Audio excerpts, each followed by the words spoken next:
दोस्तों आपको बता दें कि कुछ ही घंटों पहले एक ऐसी खबर निकलकर सामने आई है जिसने सभी पश्चिमी देशों को हिलाकर रख दिया। इसे लेकर अमेरिकी मीडिया भी बौखलाई हुई है और सबसे मज़ेदार बात यह है कि ये खबर भारत से निकल कर आई है। भारत के कारण ये सब कुछ संभव हो पा रहा है। पूरे यूरोप ने यूक्रेन को लेकर जो प्लान बनाया था अब वो फेल होता नज़र आ रहा है। लेकिन एक देश ऐसा भी है जो इस खबर को लेकर बहुत ज़्यादा खुश हो रहा है और भारत का एहसान भी मान रहा है। आप समझ ही गए होंगे कि उस देश का नाम क्या है।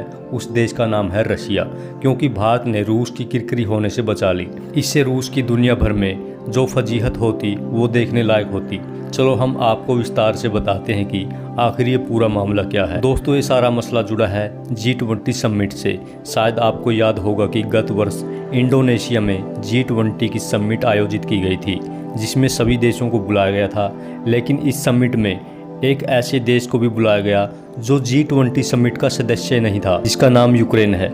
लेकिन पश्चिमी देशों ने इंडोनेशिया पर दबाव डालकर यूक्रेन को इस समिट में इनवाइट करवाया। पश्चिमी देशों को अच्छी तरह मालूम था कि इस समिट में रशियन राष्ट्रपति व्लादिमीर पुतिन भी शामिल होंगे, क्योंकि रूस G20 सम्मेलन का स्थायी सदस्य देश है।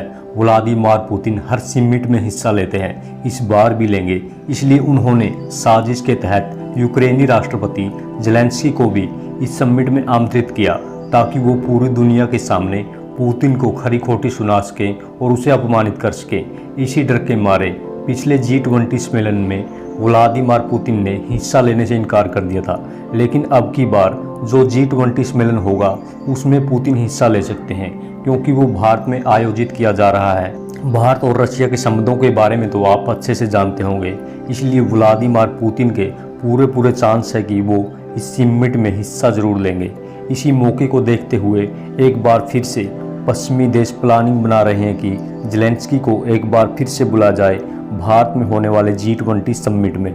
लेकिन सबसे बड़ी अड़चन ये है कि किसी भी देश को G20 में बुलाने का अधिकार उस देश का होता है जो इसे होस्ट कर रहा होता है।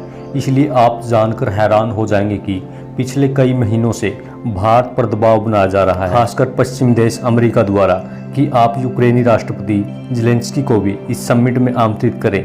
इस समिट में ऐसा करने का साफ साफ मकसद ये है कि अगर व्लादिमीर पुतिन आए तो वो पूरी दुनिया के सामने पुतिन को अपमानित करेंगे।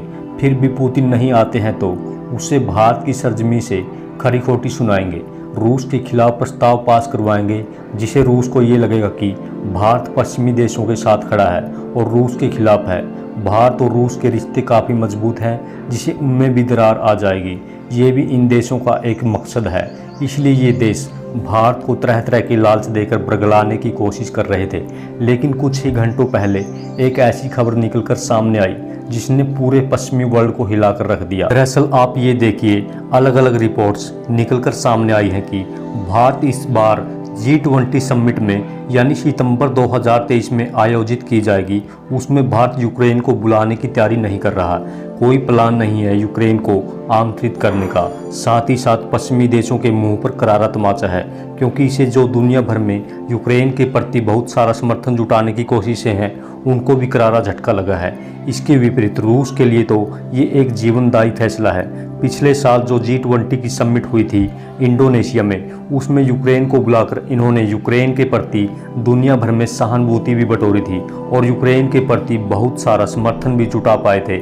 ऐसे में पश्चिमी देश इस बार भी कुछ ऐसा ही चाहते थे, लेकिन यूक्रेन के शामिल न होने से सभी चांसेस समाप्त हो जाएंगे और साथ ही साथ रूस को भी अपमानित नहीं होना पड़ेगा, जिसे रूस को बड़ी राहत मिलेगी।